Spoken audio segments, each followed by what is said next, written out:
Hi guys, Cozy Vibes with us අපේ YouTube channel එකට ඔයාලව ආදරෙන් පිළිගන්නවා. ඉතින් ඔයාලට තියෙනවද කොච්චර ගියත් එපා වෙන්නේ නැති තැන්? නුවරඑළිය කියන්නේ මට නම් අන්න ඒ වගේ තැනක්. මේ වීඩියෝ එකෙන් අපි බලමු නුවරඑළිය ගිහින් අපි දවස ගත කරේ කොහොමද කියලා. සුලිකුණාටුවෙන් පස්සේ කොළඹ කැන්ඩි මේන් රෝඩ් එක ඔන්න ඔහම තමයි අපිට බලා ගන්න පුළුවන් වුණේ. ගොඩක් දුරට දැන් නම් රිකවර් වෙලා තියෙන්නේ. ඒ නිසා ඔයාලට පරිස්සමට නුවරඑළිය ට්‍රැවල් කරලා එන්න පුළුවන්.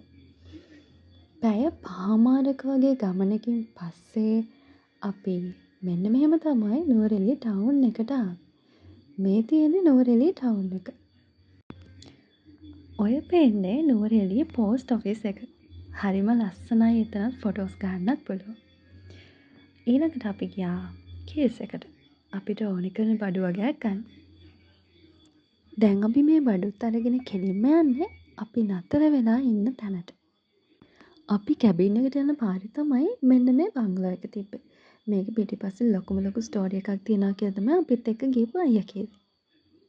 ඉතින් මේ තියෙන්නේ අපි නතර වෙන්න ආව තැන. Hunter suit cabin. ඔයාලා අහලා තියෙනවද දන්නේ නැහැ. හරිම ක්වොලිටි තැනක්.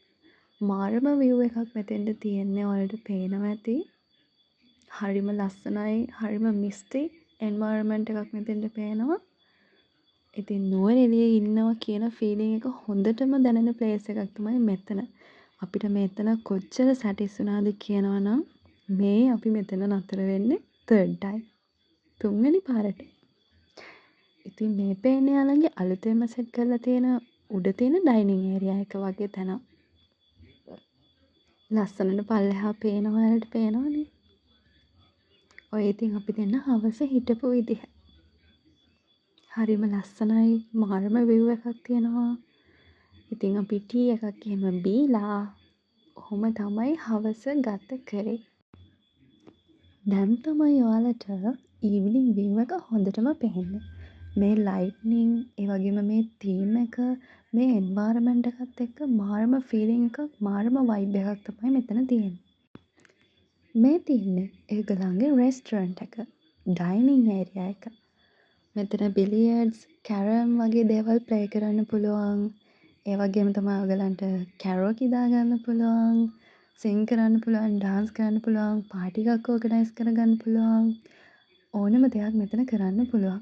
ඒ වගේම තමයි කුල්ල කියලා මේගොල්ලන්ගේ ස්පෙෂල් මෙනු එකක් තියෙනවා. ඒ වගේම බාබකියු දාගන්නත් පුළුවන්.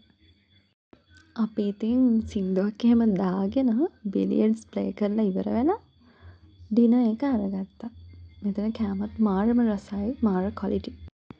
ඉතින් එදා ගොඩක් ලොකු සීතලක් තිබ්බේ නැති නිසා අපි දෙන්න රෑ වෙනකල්ම චැට් එකක් දාගෙන එළියට වෙලා හිටියා. ඔන්න ඔහම තමයි අපේ පළවෙනි දවස ගත වුණේ. ඉතින් part 2 බලන්න සබ්ස්ක්‍රයිබ් කරන්න.